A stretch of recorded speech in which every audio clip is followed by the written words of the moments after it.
Welcome to Virtual Day, Oklahoma history students. Today I'm going to talk to you about document-based questions, and where we have questions and then you will analyze a document in order to answer those questions. So what we're going to look at today is a drawing called the Fort Mims Massacre. The question that we're going to ask is, what impact would viewing the drawing called Fort Mims Massacre 1813 have on Americans? The idea, the thing that I really want to see from this is, can you make some inferences? Can you understand what they're trying to say and what impact would have on a viewer when he looks at something like this? The second question is, what impact would it have on Native American viewers in the 1800s? So here's the drawing, the attack on Fort Mims, and you can see here in the picture that there's a fort, and the Indians come in and are attacking, and we can make some inferences that it's going to probably lead to a massacre. Fort Mims is still around. You can still see go there. It's a historical place in Alabama. And here is the fort you can see in the picture. They have cannons here. This one doesn't have it though. Fort Mims, 500 yards. Here in the Creek Indian War of 1813 to 1814 took place most brutal massacre in American history. Indians took the fort with heavy loss, then killed all but 36 of some 550 in the fort. Creeks had been armed by the British at the Pensacola in this phase of the War of 1812. Here is a map, kind of a drawing that shows what the fort looked like. You can see that here. So one thing when we start doing in examining documents, we have to try to break a document down into its smallest pieces. For that, I've created a document analysis sheet here.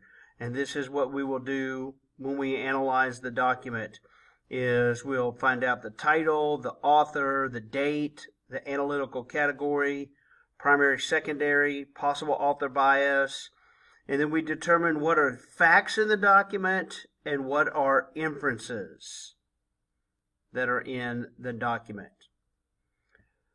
So when you look at the document, you can see here that there is no other information on here about a date that it was drawn. The title of the document, we would type in unknown, because we don't know who drew the document for this. The author is also not on there, so we would write unknown there. Now, there might be times that you know the information and sometimes you just don't. The date's a little bit different. I want you to be able to narrow down, even though we don't know the date that it was drawn here in this, I want you to be able to try to narrow down a time frame when it was drawn. We know it wasn't drawn before 1813 because that's when the event happened. So it's from 1813 to some other time. And so what we do here to do that type of thing is we put on here probably between 1813 and 1820. You put on there the word possibly or probably, and we narrow it down. If we have thousands of years of known history in the world and we just say unknown, well, we know some of it. We know it's after 1813, right? So the next one is the analytical category. The analytical category is, when you store this information in your brain, what other information are you going to put this with?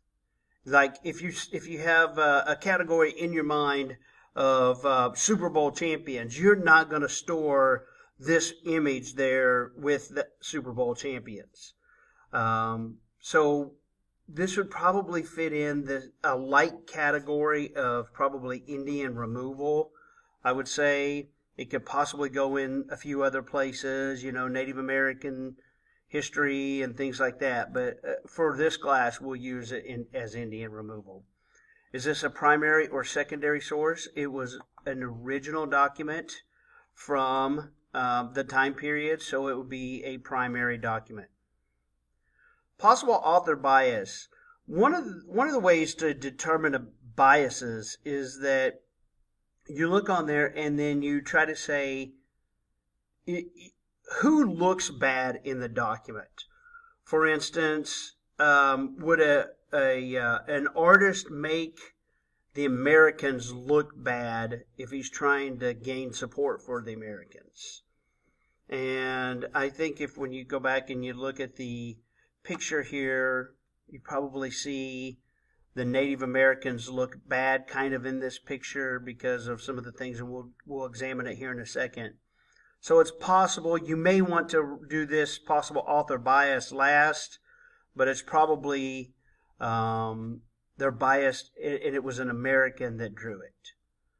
If there's a war between Native Americans and the Americans are going to make the Indians look bad, and then if it was the other way around, the Indians would make the Americans look bad.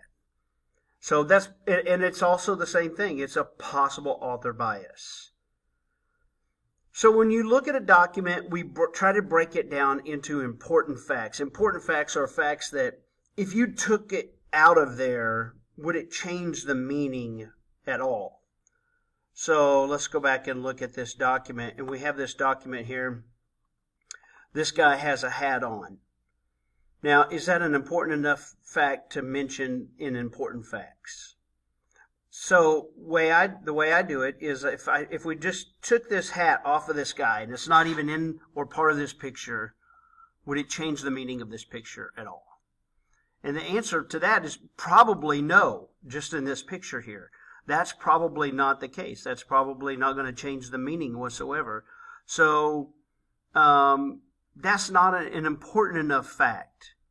Now, the fact that there's a fort here and it's fenced and fortified, that's probably an important fact, right? They're in a fort. The Indians have hatchets. The soldiers are not armed.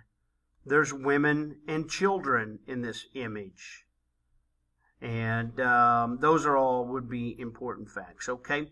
And so this is going to be your assignment today is to distinguish and find the facts from this document. The next one is inferences. What can you assume that the artist or author is trying to say? What are an assumptions? Now an inference would be something that has some type of a meaning in something that's not just obvious. I'll give you an example. So a kid's walking down the hall and he has his phone in his hand, and I'm like, you better put your phone up, you're going to run into something.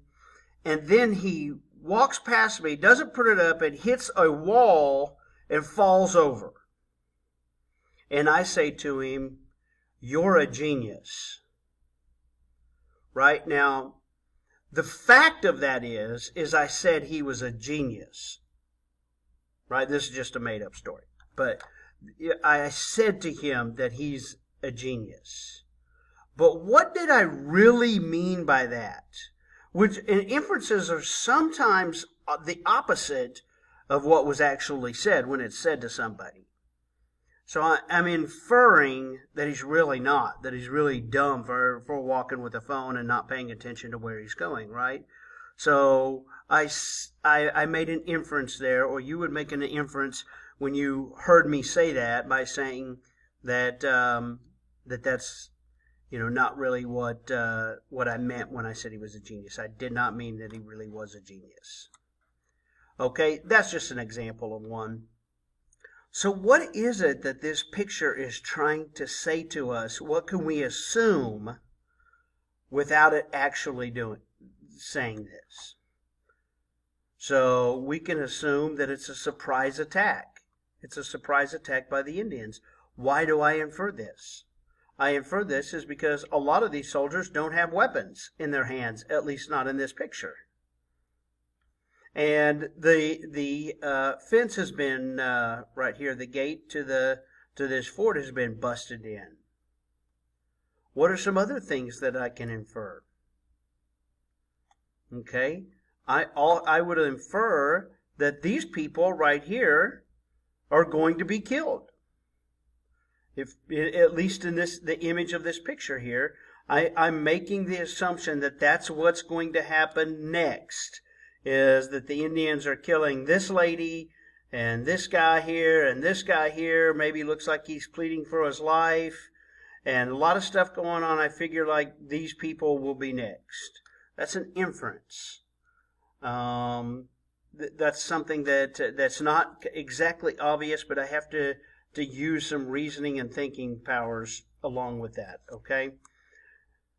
You take all of your facts, you take all of your inferences, and the number that you'll have to write on each assignment will be given to you. I'll tell you exactly what to do, and then you'll come up with the main idea. What is the main idea with this picture? It's trying to say something to you.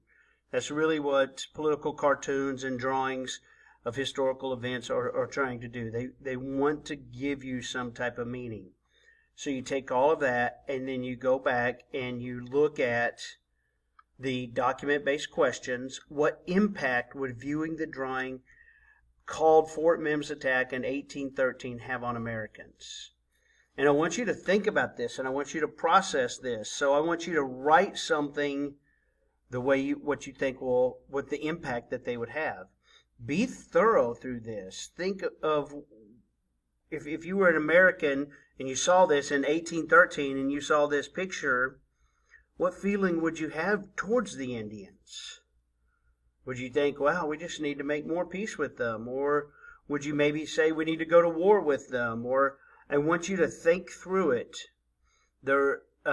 In this, there are some answers that are probably more so correct because of the impact, and most of you will probably understand those fairly easy.